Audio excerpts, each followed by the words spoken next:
ahead and do that.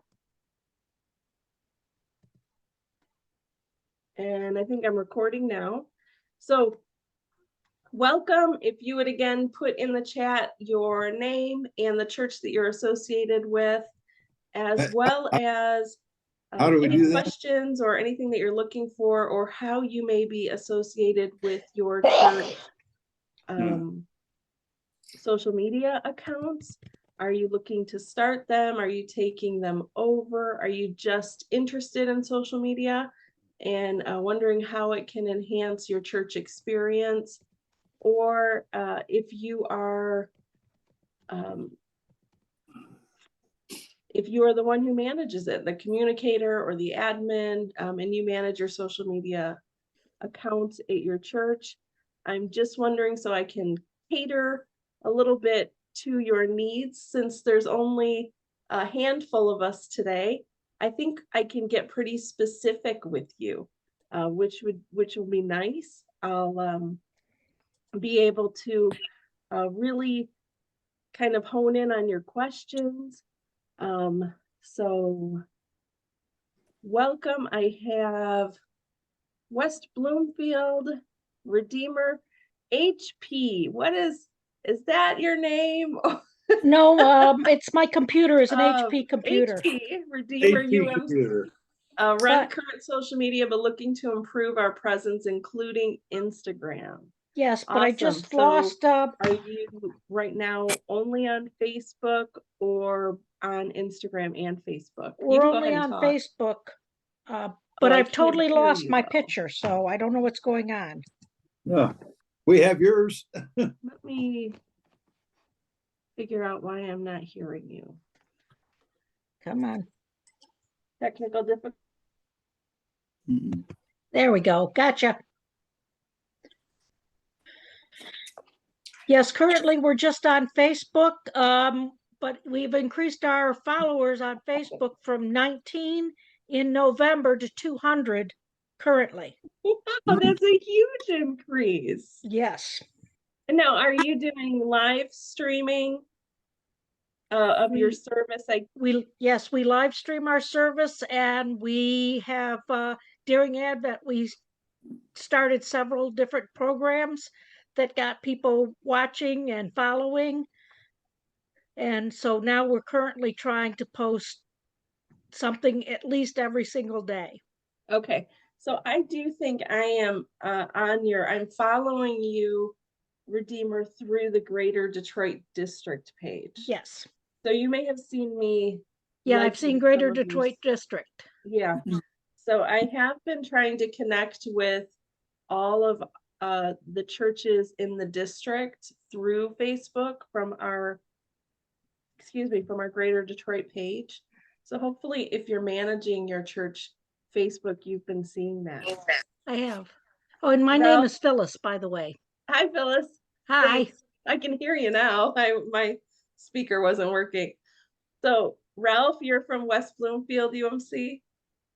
Correct. Yeah. Good morning. And, actually, we just in January started a grow committee, and I'm the grow committee. So I'm interested in contacting people younger than I am. All right. Well, Ralph, we're going to go over a little bit. I think you'd be surprised that some of the people, a lot of the people on Facebook are actually somewhere in the age range of 55 and up. So yeah, I think Facebook, at least my view of it is that I'm a Facebook person, but I see it as none of the young people do Facebook. Okay. To speak of, I mean, my grandkids and other parts of the family, very few do Facebook anymore. It seems like it is an older person's thing, and I'm not against that, but we're at a point in our church where we need younger families involved too. Well, are you going to be staying for the 1045 workshop with Pastor Bob Fuchs? Because he would, so the second workshop, the one following mine, is at 1045, and it's with Pastor Bob Fuchs, and he's from Downriver Church, and I think he would His workshop is called Engaging While Aging. And he would focus on, he would probably argue with you that you don't need young people. You need the people who that are there and that can relate to your age group. But he would say it more eloquently than me. But Right. I would encourage you to stick around for that, Ralph. I Okay. think he'd love to chat with you about that. That's Okay. it. If you have all the links, his is at 10:45. It's called I Engaging do While have all Aging. the links. Yes. Okay. So Sandra Smith, welcome. You're from Redford, Aldersgate. I do follow you on Facebook through the Greater Detroit District page. And you want to look at how social media can grow. You live stream your Sunday services and would like to know more about it. Thank you so much for being here, Sandra. And hello to anybody else. If you'd like to put where you're from and how you're connected to your church social media, or if you're just interested in social media and want to know a little bit more about it, then please write that as well. Any questions as I go on? I'm going to start the sort of the script and the presentation in just a moment, but please feel free to interrupt me if you have any questions. It's just a small group of us, so I really do not mind. You can, unmute if you want and speak up, or you can put a question in the chat. I may or may not see the chat if I'm reading. I have a couple screens going, so I'll try to keep glancing over at the chat. But if you have a question and I'm not seeing it, please do speak up. I really don't mind. So this presentation will be recorded, just so you know, and posted in case you have to go back and take a look at it. So what I want to press on first is this information that I'm going to be presenting comes from the Church Leader Guide mostly. Some of it is from my experience as a social media manager for many years, doing mostly nonprofit work through social media, which is sometimes hard to engage people and find people who are wanting to, engage back with you and see your stuff. So the Church Leader Guide from the United Methodist Communications is actually key. And I've put that in the resources, the link. So someone like Ralph, who is developing his Grow ministry, you're going to find that Church Leader Guide extremely helpful. It gives you just an overview of who may be seeking online interactions. There's some resources there, and this is a really well-developed resource. So please do take this to your meetings and show it to anyone who's going to be managing your online presence. And I say that too with your social media, your website, anything like that you're going to be doing and developing and taking a closer look at. All of you, most of you, if not all of you, already have social, Facebook and a website. So taking a look at this, reading through it, honing in on those places where you can strengthen, it's going to be really great. So the first thing that I want to look at today, and of course, we in the United Methodist Church should be doing everything in a team. We shouldn't expect that the person who is doing our social media is out there all alone. And there's a few reasons for this. We have a certain voice that we have in our church. That's not necessarily your pastor's voice. That's your community voice. And who you are as a church should be reflected in your social media. what I have seen going through I just started with the district in July of 2022. And so what I have done this first part of my year is go through and look at everyone's social media accounts and their websites.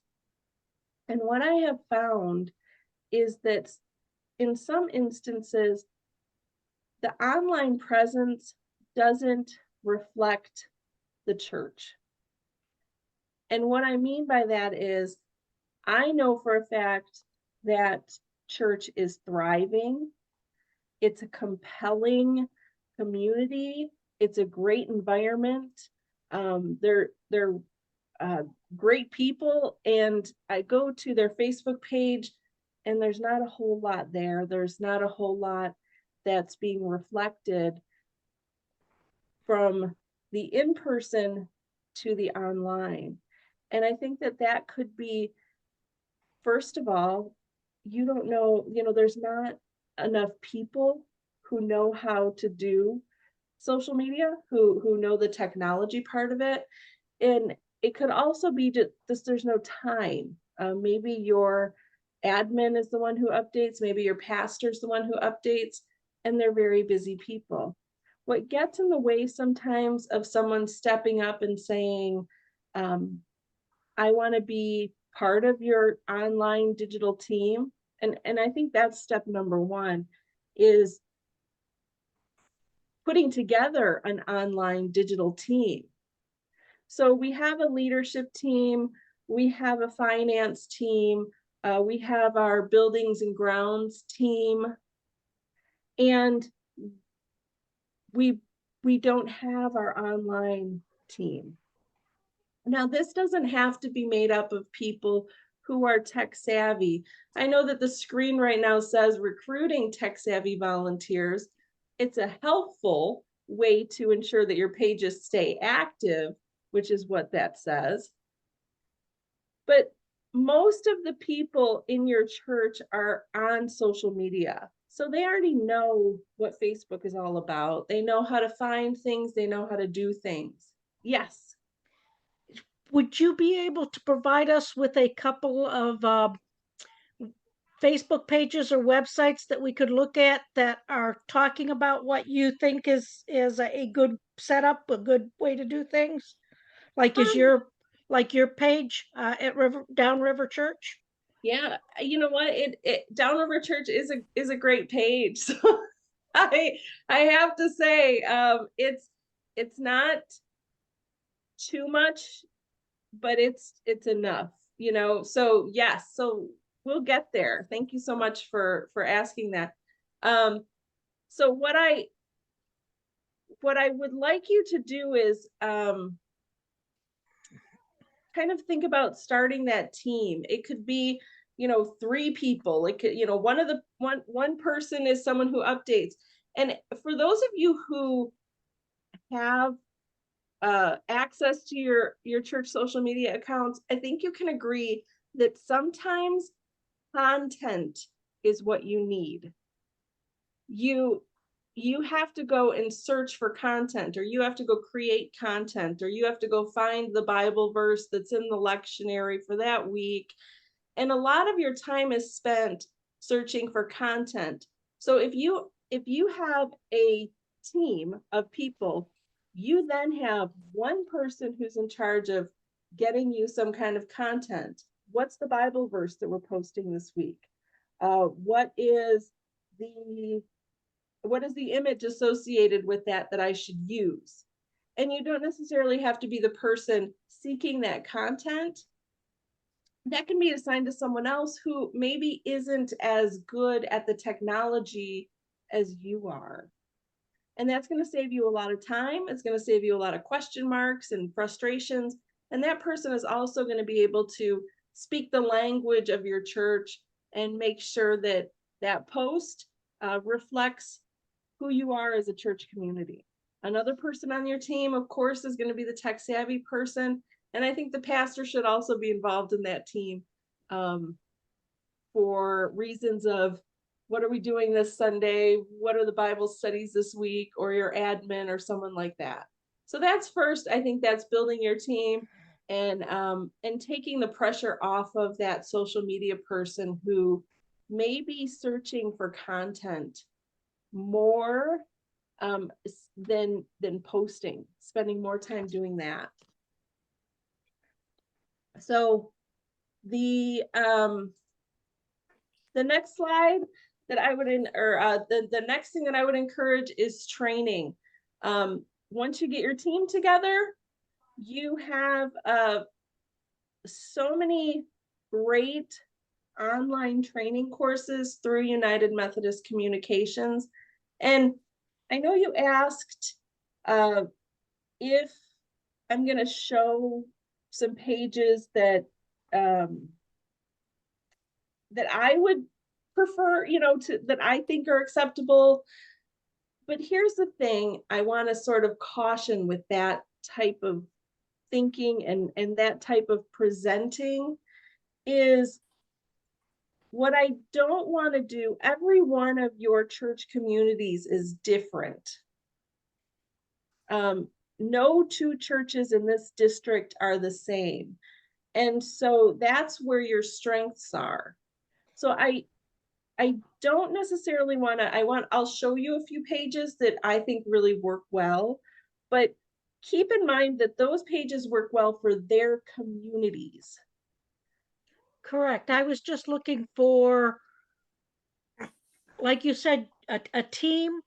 I was looking for other input that I could adapt to what our church wants to do and what our voice in our community is. Yeah. But sometimes you need a jumping off place. You need inspiration Yes. and broadly, you're all United Methodists. And so you all have a common voice and a common goal, which is to create disciples, so that's where this United Methodist Communications training comes in. And I'm going to tell you, I did this training. I started at Downriver Church doing their social media and their website and online presence around 2015. And the United Methodist Church, the broad church, the big, national church, they provide great trainings and they're very affordable. So umctraining.org, it offers a variety of workshops. And I think this particular workshop would be helpful for your team. It has different workshops built up inside of it. So it has, first of all, number one is building your team, right? Again, you have your finance team, you have your buildings and grounds team, you have your lead team, you have your children's ministry team. But where I think most churches lack is they don't have an online team. And sometimes being in those teams, it's hard. And as a person who likes to work independently, it's hard sometimes to take feedback or to do what other people want. But I'll tell you, this workshop cracked that stubbornness within me. And so the building your team part of it, that workshop, I would absolutely suggest. If your pastor's interested in podcasting, there's a great workshop in there. All of these workshops, actually plus more, are around $50. That's cumulative. Like you get everything for $50. You don't have, it's not each workshop. So they range about 20 minutes or so, 15 minutes. What you would do is sort of, the idea is that you take a week and you all do the trainings online within that week. So again, this link is on the slideshow that I've provided, and it is I think it's in the resources document that I've provided. So please go through those trainings. They're really helpful, and they will give you that common voice that I just talked about a little earlier. where you want to communicate with the same United Methodist voice, but then also kind of cater it to your specific church community. So the one thing I'm going to say about the team is I had a Downriver Church. Our church community is a little bit of an older and, dare I say, wiser community. And what I was sort of bummed out with is that I would approach people and say, would you be interested in helping with the technology of the church, whether it be running some media on Sunday morning or developing some of our online presence, or kind of monitoring some of the Facebook comments, or, you know, sharing things on your Facebook page, anything like that. And I would get a lot of, oh, I don't know how to do that. And I would say, well, I'm happy to train you. It really would only take a very short period of time to sort of get you up and going. But what it seems like it may be a lot, but once you start doing it, it's kind of a fun community to be involved in. And so I love this quote by John Wesley, where it's God grant that I may never live to be useless. And I thought of that when one of the women I approached, she was probably close to maybe 80, super active in the radical hospitality team. She was thriving in her greeting skills, in her church voice, all of those things. And I thought, man, that's who I need working with me on the online presence. And she said, when it comes to technology, I'm just useless. And I thought, that is not true. Your voice is what I need online. I need that that welcoming, you know, she just had a way of welcoming people. And so just keep that in mind when you're talking to people, when you're gathering them for your team. You may get some pushback, like they feel useless when it comes to technology, but they're not. You know, if they're on the radical hospitality team, then they know how to talk to people, and they know how to greet people, and they know how to reply to comments on Facebook, and what that could look like. Occasionally we would get strange messages on Facebook through the messenger. And I'm sure those of you who have managed your church Facebook account, there's sometimes people who may seem like they're in crisis messaging your Facebook page. You know, make sure you're forwarding those messages to your pastor or to someone who knows how to respond. You know, this is where your team comes in. And you may get comments that you need to reply to. You can't just ignore some of the comments sometimes. And someone who has some good hospitality skills, you can call them and say, hey, how do you think I should respond to this comment?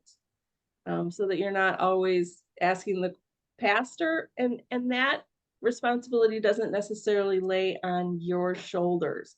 You may be good at technology, but maybe hospitality isn't your strength. Sometimes us techie people are the introverts.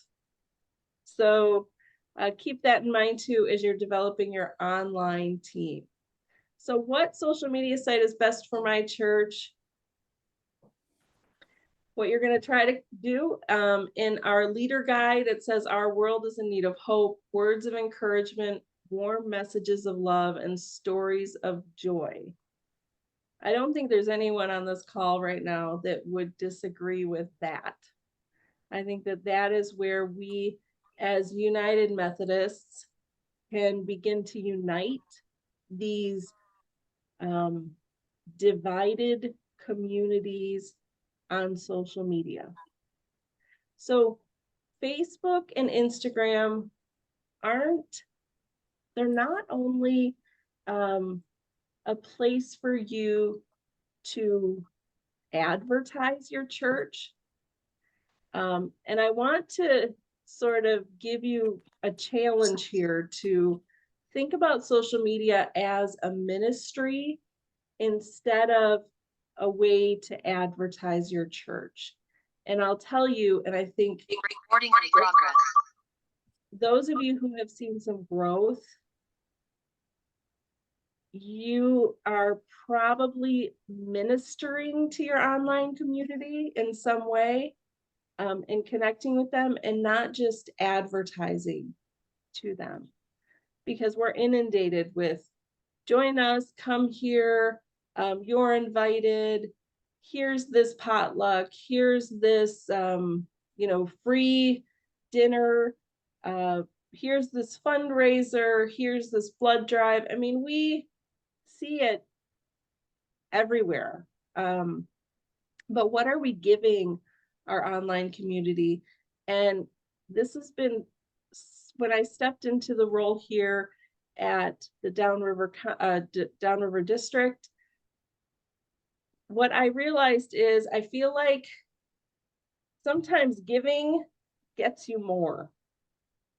So what are you giving? Yes, you're giving a warm potluck for free.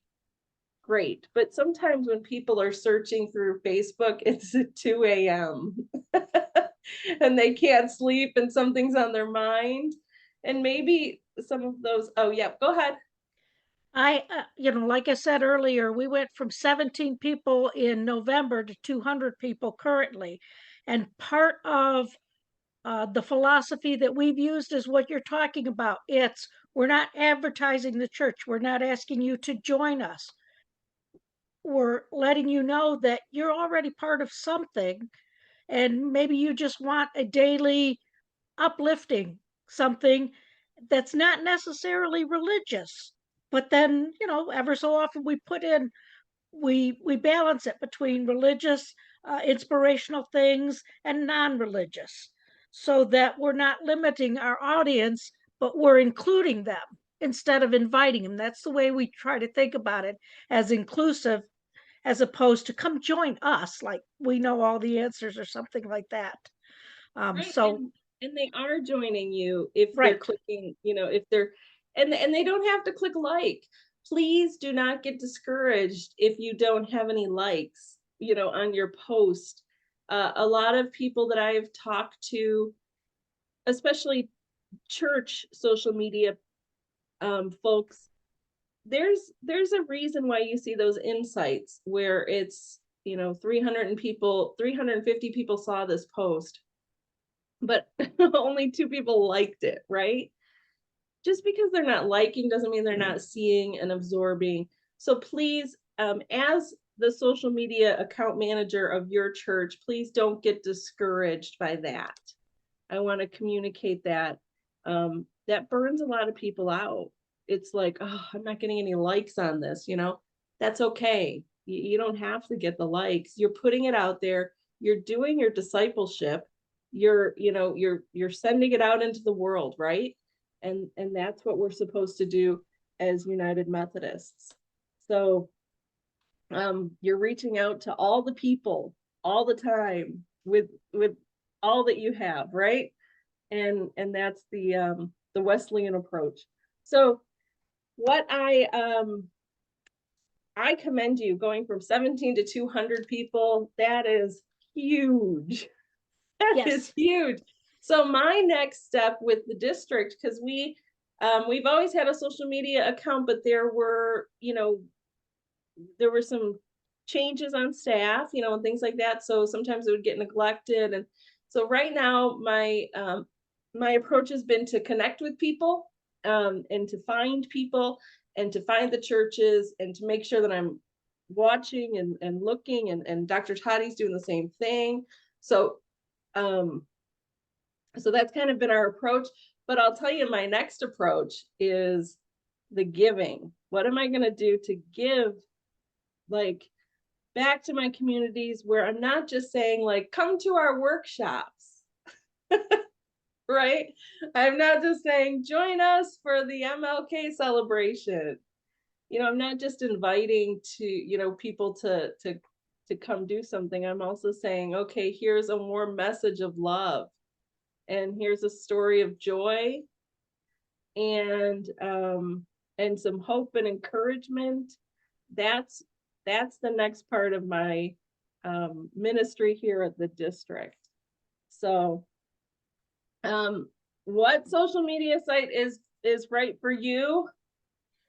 What is going to allow your church to share positive messages, extend invitations, inspire faith, and engage with your community? And I'm going to tell you, it's a no-brainer that Facebook's going to be your number one tool for social media. So when we're looking at our leader guide, that research I provided, you have there's a part there that says get to know your seekers. And so this is from 2019. Unfortunately, we went through COVID, and anyone who didn't know how to use their computer in order to see their grandchildren and be part of their family and not be isolated from the people that they love, had to learn how to use their computer. And so this study is from 2019. I'm going to tell you, it's saying that 42% were, well, 44% have children under 18 years old. It has all these percentages, but what I think we can all agree on is these percentages have changed. So when you're looking at your leader guide, this get to know seekers page, it's probably way higher of a percentage of people that are online now that are seeking, because those grandparents or parents who didn't know how to use Zoom before the pandemic now use it on a weekly basis. And what that's done is they've now gone into Facebook and said, okay, well, if I can connect with my family this way, I can connect with people from high school who I haven't seen in 40 years. What's this person doing? What's this person's kids look like? We're all kind of Facebook stalkers, we call ourselves, right? And so when you're thinking about your communities, and I know Ralph touched on this a little bit, he's saying that through Instagram, you want to go ahead and develop and reach out to your younger people in your community. And I'm telling you, since the pandemic, the bulk of the people that I see on our interactions and insights, the people who are looking for a ministry in a church, are over 55. There is a solid over 55 group that you can appeal to online. Maybe, and we'll get to Instagram. And yes, that is for younger people. But there's also actually a better reason for Instagram than reaching young people. And I'll tell you that in just a few slides from now. But we're going to focus on Facebook for a minute. And what I see on Facebook, what we talked about just a few days ago in our district marketing and communications meeting, and what is across the board, I do have access to a few different social media sites, or not social media, Facebook pages that I interact with and manage for, like I said, nonprofits and church communities. Now, outside of the United Methodist Church, I manage the Episcopal Diocese of Michigan's church or Facebook page. And so I see, not just in the United Methodist Church, but also in the Episcopal Church, that the people that are online, that are on Facebook, that are looking and seeing and interacting are women over 55. So if you're coming into Facebook or Instagram, and you're thinking, I want to appeal to young people, I'm going to caution you a little bit, because I think that if you want to appeal to anybody, it's going to be women over 55, because that's your that you can say, this is my target audience and this is who I want to find. But the people who are going to find you, that are going to be easiest to reach, that are going to be more interactive, that are going to be seeking, are going to be women over 55. And that's a pretty big majority of the users on Facebook. I'll get to Instagram in a minute. And I think that probably all of you know that, coming from a church. If you think about your church communities and who's in it and who's posting pictures of children or grandchildren and so on, I think you guys all realize that the people that you're reaching are going to be within that demographic. Now, I do there's actually one of the workshops this morning. It's called Mission Insight. I do encourage you to find out a little bit more about Mission Insight. I didn't provide a link for that, but it is a tool. Someone in your church leadership probably knows about it, has access to it, and that person should be connected with your online social media team. Someone who has access to Mission Insight can look up the demographics in your area, can look up how people are living in your area, what backgrounds they are. They can look up things like what's the median income of your area, anything like that. Mission Insight, INSITE. Ask your pastor. Your pastor should probably have heard a lot about Mission Insight. If you're not already using it at your church, they have probably already done demographic studies, and they can give you all of that data and information. There's also some workshops available through the United Methodist Church, and I know that there's a workshop happening actually this morning that is a Mission Insight. So kind of be on the lookout for that too. That's helpful when you're looking at your demographics and what people are in your community. So Facebook, again, it's an easy to use. It really is easy to use. And if you are struggling with Facebook, I am happy to give you a one-on-one training of Facebook. I am so happy to do that. I can walk through it with you. We can meet up in person. I can do it through Zoom, whatever you're comfortable with. And because I don't know what level all of you are at. Excuse me. I know that some of you on here probably already know how to set up events on Facebook, do your posting on Facebook and all that. But if you are wanting to know more about the Facebook interface and how you can use it, how to use it, please reach out to me. You can find my contact information.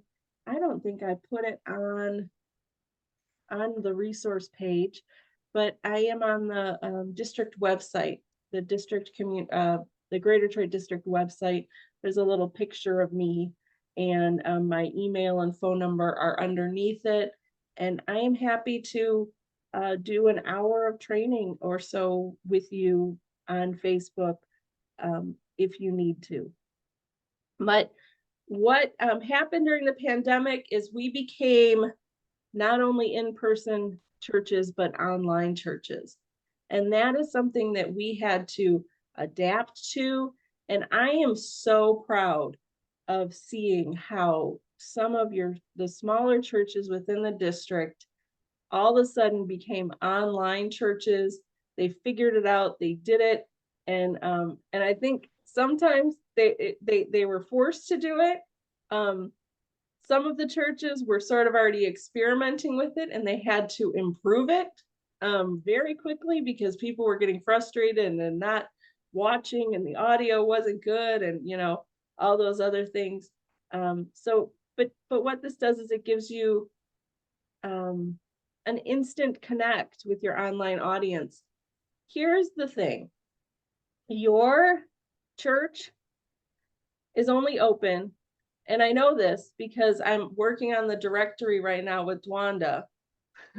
Your church is only open Tuesdays and Thursdays from 9:30 to 1:30, and every other Friday from 10 a.m. to 2, right?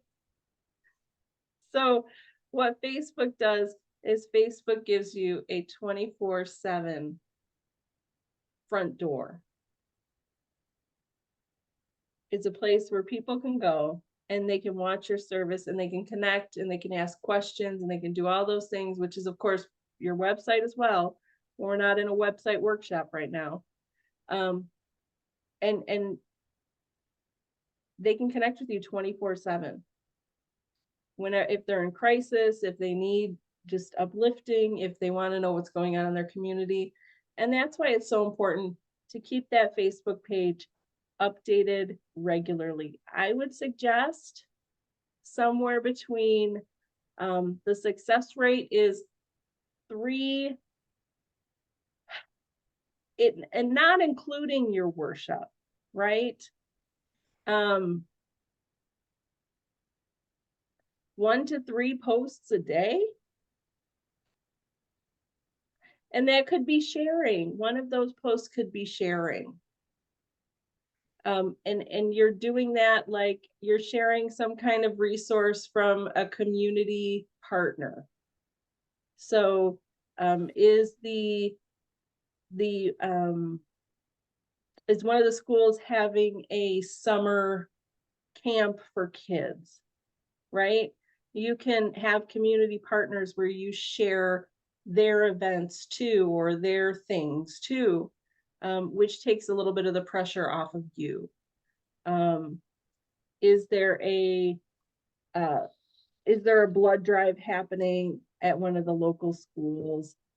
Is there some kind of a collection happening with the local police department? Did the local police department post a funny picture of their canine unit? Anything like that you know is happening in your community that is going to be a message of love, of joy, of hope, that's going to be helpful. And of course, this shouldn't be your decision alone. If you want to discuss it with your team, that's great. But so when I say posting 1 to 3 times a day, I mean, one of those posts can be sharing something. 2 of them can be sharing. If you're pressed for time, all 3 of them could be sharing something. Sometimes when I'm on the district page, I go through and share some church events, and then those are my posts for the day. Is I've shared 3 of the church events. So keep that in mind. Now YouTube is great. Not a lot of interacting here. But if you only have your videos on Facebook and you have people who are not on Facebook, it's hard to get to those videos. So this is something that may not be within your control. This may be something that your media and technology team or your live worship team that you need to talk to with them. So if you're not on YouTube sharing your video content, that may not be your fault or your responsibility. But it's what Facebook can do, or what YouTube can do for you, is it works together nicely with Facebook and Instagram. Now with Instagram, you can't put links in the I'm sorry, I've lost my script. Give me just a minute to reset my page here. Okay. So on Instagram, you can't put a link as easy as you can in Facebook. And I think that's where a lot of people struggle. And that's where we would use the Instagram story for sharing. And we would put a link in our story, or we would use a standalone app that's called Linktree. And so I'm going to go ahead and let me finish up the YouTube, and then what we'll do is dive a little bit more into Instagram, because I think that's where user-wise, maybe that's where some of you are struggling or wondering how you can post and do things through Instagram, because there's a couple hoops you have to jump through on Instagram to get your information out. It's not quite as easy as Facebook. And I saw a couple of head nods there, so I think that's good. So as far as YouTube goes, again, this may be something that you have to talk to and say, hey, can we get the church videos more visibility by allowing a cross-platform way of doing it? Now, with that said, I want to say that you can share a Facebook link if you do it properly on Instagram, but it's much easier to have your videos on YouTube, because you can email them out in your weekly newsletter. If you're not doing that already, I think that whoever's putting together your weekly newsletter, maybe approach them and suggest that you put a link into your weekly online worship so that they can view it. And it is helpful if that online link in your newsletter comes from YouTube. YouTube is also easier and more accurate at tracking attendance for your online worship. You have to turn in things at your charge conference every year that says, I think we have changed it, though I haven't created charge conference paperwork in about 2 years, but I believe there's a section that you have to fill out that says how many people have attended online worship.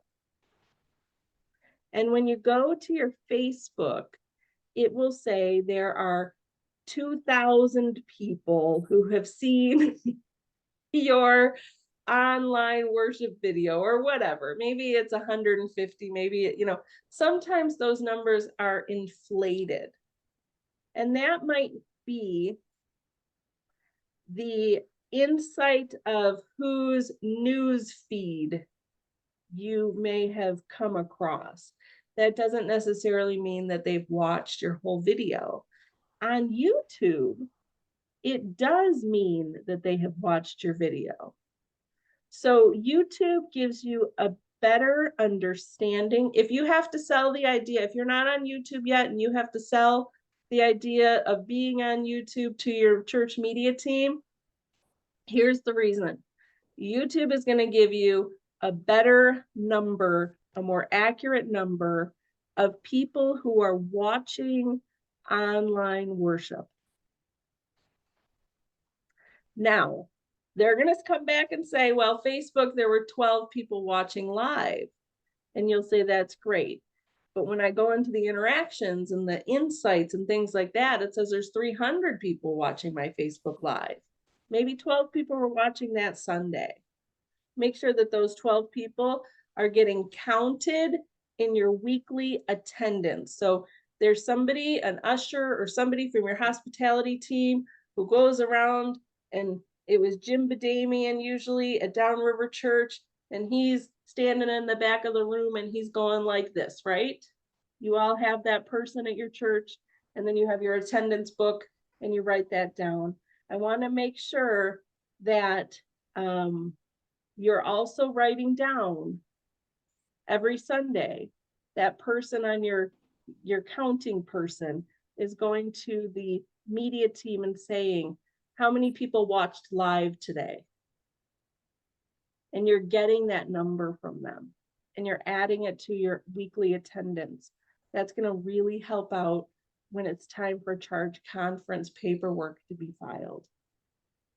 And the attendance to be logged in. So keep that in mind. Anyway, so that's YouTube. It's easy to share across. It's great for attendance. And if you're not on YouTube with your weekly worship, I encourage you to talk to your media team and ask them if you can figure out how to get on YouTube. That might not be something you do, it might be something they do. But what they'll do is provide you with a link so you can easily share your worship. And it doesn't have to be someone who's a Facebook user. Not everyone's on Facebook. It seems like they are, but not everyone is. Okay, Instagram. Okay, Instagram is where all the questions, I think, come in. So we have a little bit of time here. I'm a little bit ahead of the game. So why don't we take like a 5-minute personal needs break? Does that sound good? Get up, stretch your legs, grab a banana and a cup of coffee, and we'll come back and dive into Instagram for the next 15 minutes or so. So about 5 minutes, come back around 10 o'clock.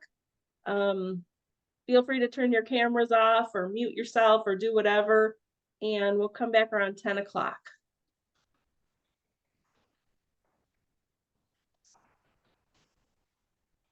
And all right, we are back from break and we are ready to dive into Instagram, which I think some people are a little bit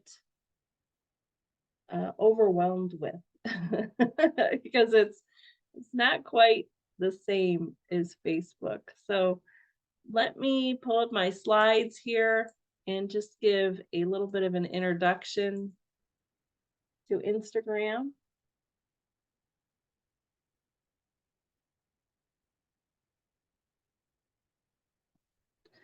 Okay, you should be seeing my slides. Everybody can hear me still, and we're back.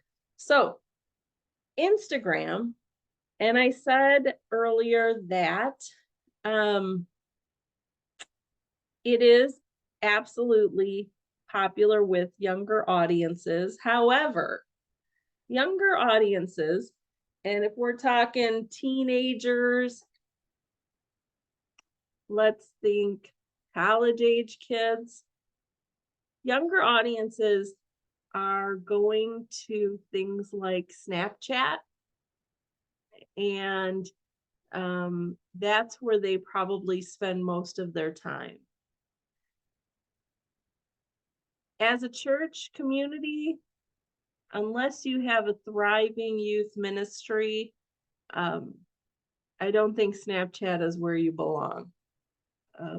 And your children's ministry or youth minister would be the one who would probably be managing that if you had a church Snapchat.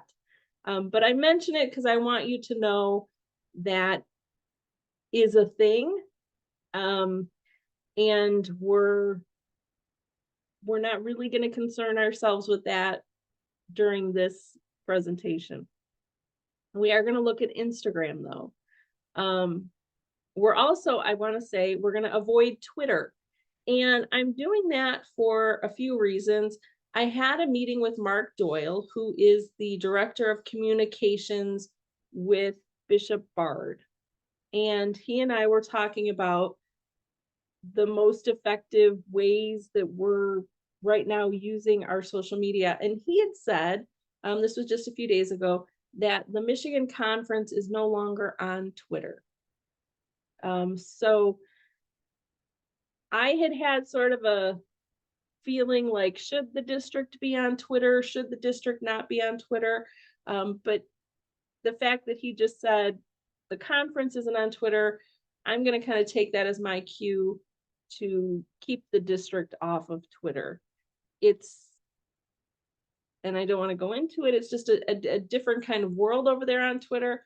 And I think that if you focus your energies and your efforts and your creativity on Facebook and Instagram, you're going to see some results.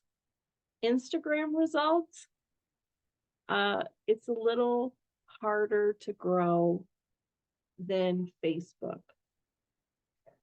But what it is a photo sharing platform. And so you don't necessarily have to be a graphic designer to be on Instagram. You can be you can have an iPhone and you can share right from your phone to Instagram. The bulk of the work on Instagram is done from a mobile phone, or a mobile device. That's what it was kind of designed for. So at its inception, Instagram could only be used on a mobile device. And that's why you hear that Instagram is especially popular with younger audiences. Because 5 years ago, who had the mobile devices? It was the younger audiences. Now things have changed. Our older generations have cell phones.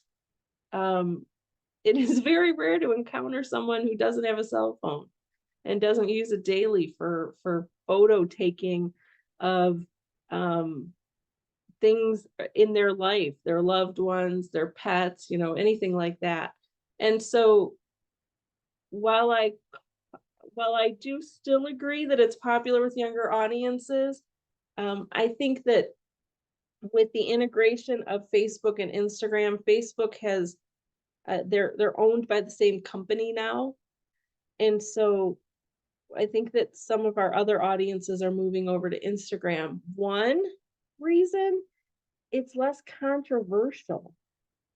John's asking, can you address the Facebook Instagram link which posts both platforms at once? Yeah. I'll get there. I'll get to using Facebook or Instagram. I'll get in there in just a minute. And we'll go through really quick making a post. I'll make a post on our district page in just a minute. So the what you want to do on Instagram is tell the story of your church. That doesn't necessarily mean you have to promote your events. You could post a picture of course, first with their permission, a picture of someone in your congregation from every Sunday. Here's so-and-so, here's, Betty and her granddaughter today at church. And that's your post, a picture. It doesn't have to be the same thing that Facebook is. So John, while I say that there is cross-platform posting, you don't have to treat Instagram the same way that you treat Facebook. Instagram can really just be a story of your church visually. So please keep that in mind. If it becomes too much to promote your upcoming events and share links and do all those things, the one thing, the baseline thing that I would ask if you're going to have an Instagram account is that it's not neglected. So I don't want to go on there and see right now, or as a user, right? Like, I'm not saying as your district media specialist, I'm saying as someone who's seeking a church home, I don't want to go on to Instagram and the last post is from Christmas 2019 or even Christmas 2022, because what that shows me is there's some neglect there, and immediately that's my first impression of your church. as a young person, we want to see things that are updated. It does not have to be updated weekly. 3 times a week is the recommended posting on Instagram to optimize. 1 time a week, if you're a small church and you don't have a lot of people doing, helping you out, I'd ask for once a week. On a Sunday, post to your Instagram page. Take a picture of your worship space, take a picture of a person, take a picture of a bird outside your door, take a picture of the church garden, take a picture, this isn't Instagram is a perfect opportunity, because what Instagram gives you is a gallery. So I'm going to go ahead and stop my sharing and go to, excuse me.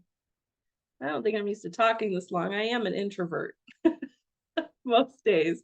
So you should be seeing right now the district, the Greater Detroit District Instagram page. You'll see that there are only 80 followers on our district Instagram page. Okay? So don't feel so bad. We're still building our district page too. I only have 17 posts because we are still growing, and I'm still learning again, I just started in July. So I'm still learning about what our Greater Detroit District community needs from me on Instagram, and what they like and what they ignore. Because on Instagram, there's a lot of scrolling and ignoring. So what I have noticed, here's our drop-in online tomorrow. That was from yesterday, and I got 1 like. And let's see who that like was. It was me.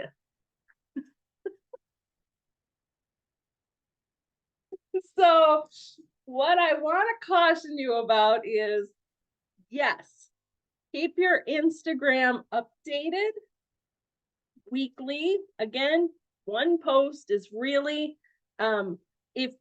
until you have a whole lot of time to dive in, I don't want you worrying too much about Instagram.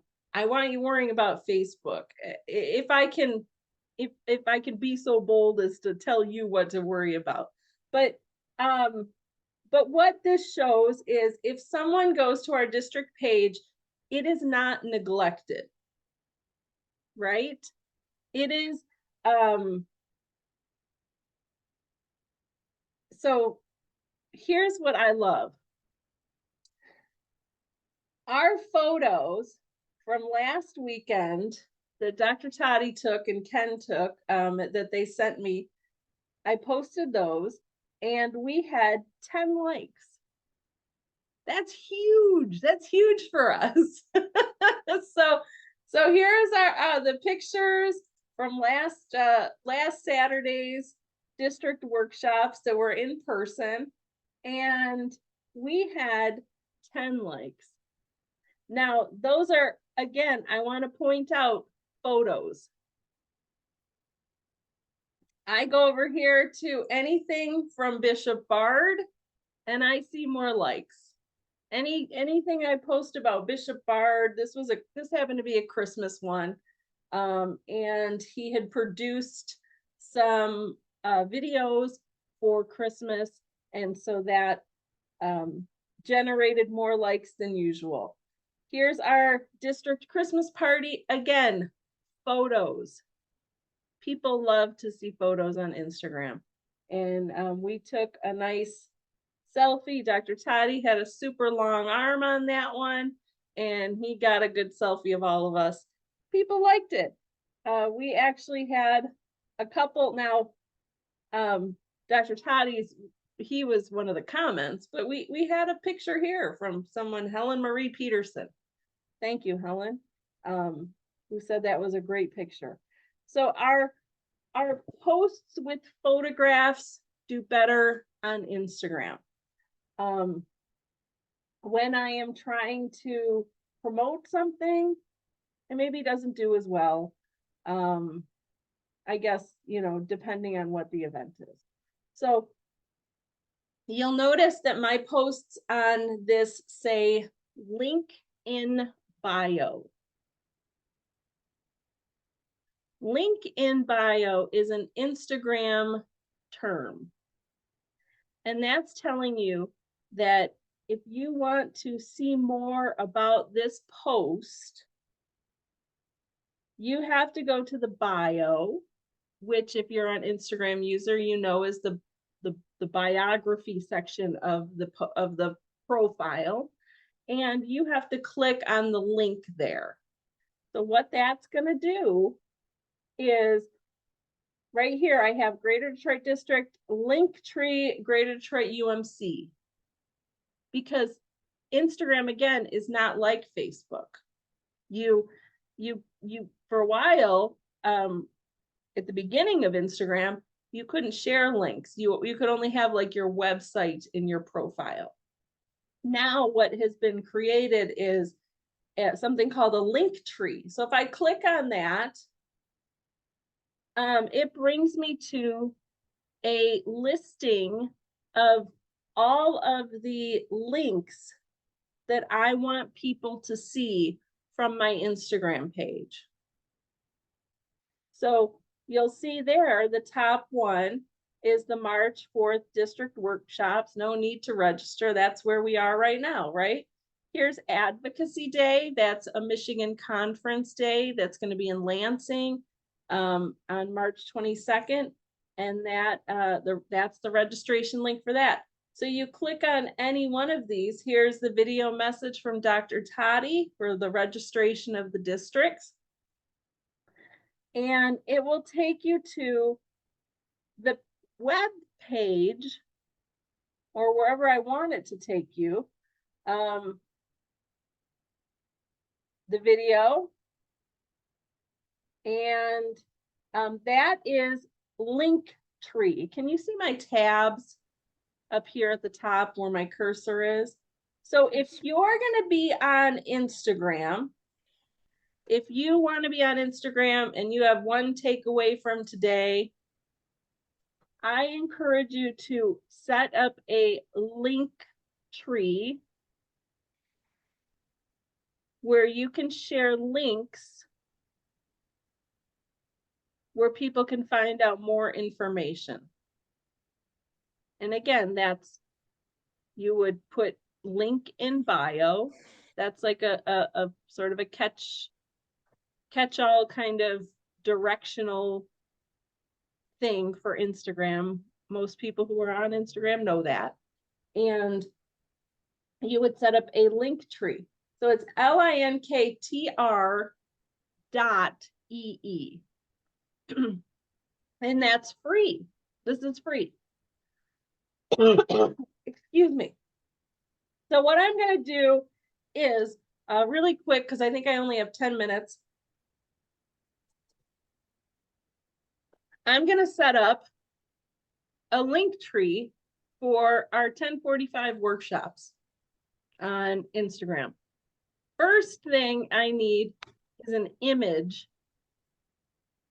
So I'm going to take you through that as well. I'm not going to have time to go over how to create images. Maybe I'll have another workshop. But what I'm going to do is, here's my Greater Detroit District information for the workshops. We have 1045 workshops coming up, and I want to share those. So I'm going to go ahead and copy my link, go to my Linktree admin, and I'm going to click Add Link.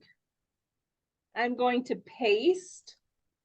I just copied and pasted my link to our virtual workshops, and I'm going to add it.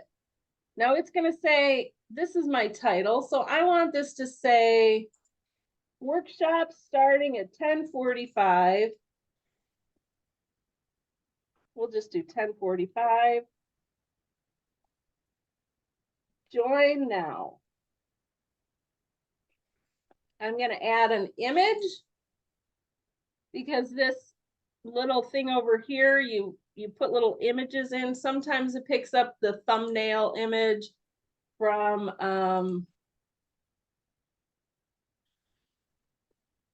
the website. Sometimes it doesn't. So I don't have an image that's that size, but what Linktree allows me to do is crop.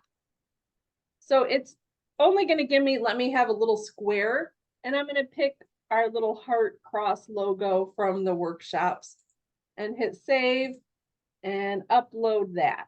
So that's going to give me a little bit of a visual there, and I'm all done. I have now in my Linktree added, if I refresh, workshops at 10:45 a.m. join now.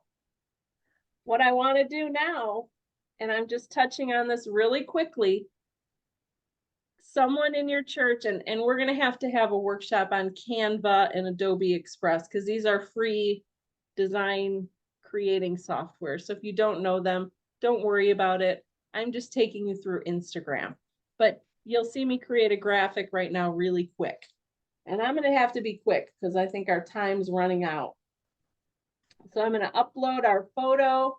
I have already created the district workshop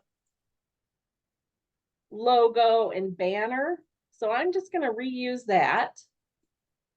And what my message today, right now, what I want people to see right now as they're scrolling through Instagram is workshops are going to start at 10:45 and you can join now. So that's exactly what I'm going to write. I'm going to add text and add your text, it says. Sometimes it gives me the right color, sometimes it doesn't. Let's see. All these posts popping up.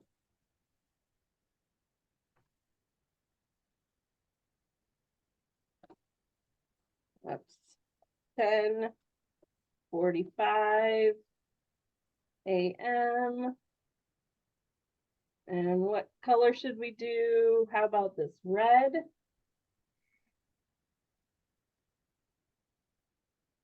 We're going to move this up to the top.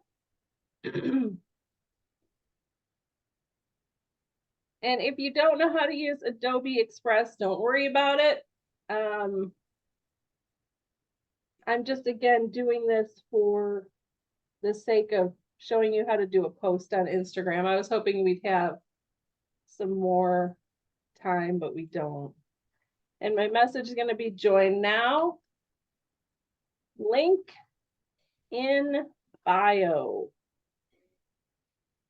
And to mix it up a little bit, let's see, let's do black text on that. Okay.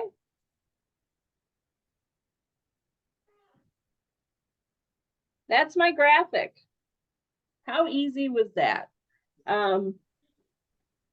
What I'm going to do is, it's already formatted for Instagram because I had, when I first opened this up, I clicked Instagram. You didn't see that part. I'm going to download it as a JPEG and woohoo! It downloaded my image. I'm going to go over here to Instagram, click create, select the graphic from my computer, and I think it went to my downloads folder. Here it is. There is my image. You have some options here, your original, a couple different sizes it gives you, but I created mine as a square. And so we'll go with my original. We're going to do next. Next. And let's put our little message in. Join the 10:45 workshop now.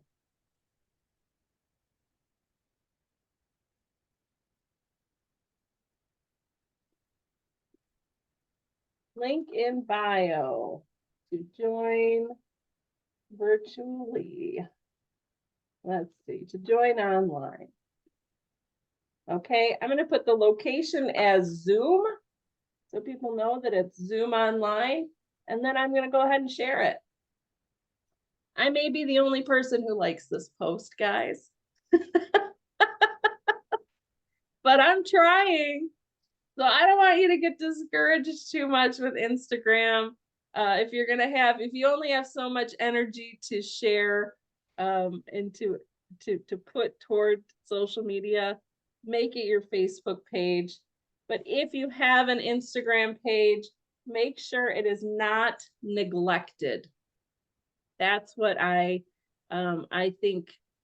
Some people are like, I haven't posted on the Instagram in 3 months, and then they go in and it's not a lot happening. So that, of course, social media is your online presence is your first impression of your church to the public. And so you want that first impression to not look neglected. And I know that I commend all of you for being interested in the online world and wanting to grow your church and your community through this. And I'm here if you have any questions, any hang-ups, problems. Let's see. I'm happy to help. Sometimes it's just you need somebody to ask a question. Sometimes you're hung up on one thing and you just need someone to ask a question. But what I cannot stress enough is that the United Methodist Communications offers those free trainings. You have a PDF in your links that were sent out with the workshop with all sorts of resources, design tools, free local ads, some of the stuff I didn't go over, but you could take a look at yourself. And I think all of these things are going to enhance, improve, and make your job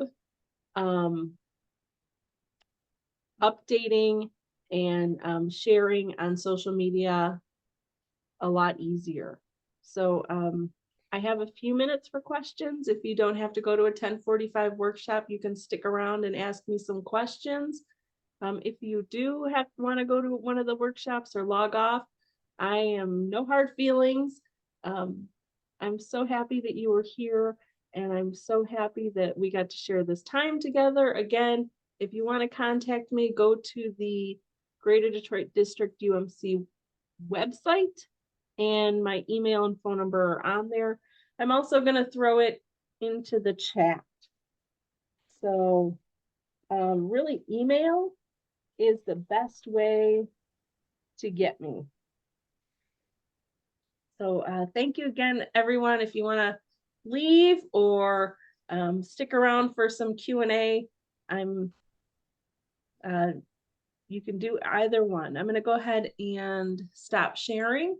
And if anyone has any questions for me, I have a few minutes that I can give you. I know that I didn't answer your question, John, about the integration of Facebook and Instagram. So if you want to chat about that for a minute, Let me say thank you for this presentation. It was very, very helpful. You know what? I am going to take advantage of the free workshops, the training. I love free, so I will be doing that. So thank you, and I'll probably be in touch with you offline at another time. Thank you so much. Give me your name. I see ready now. Oh, Rodney, Pastor Rodney Diggs. Oh, Rodney. Okay, I know you. I think we sat next to each other. Yes. Okay. So good All to right, meet be you blessed. again. Bye. Bye.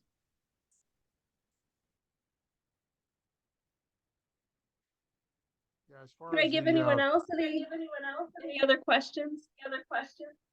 as far as my comment about the Instagram, Facebook link, I know sometimes when I post a picture on Facebook, it automatically posts the same thing on Instagram.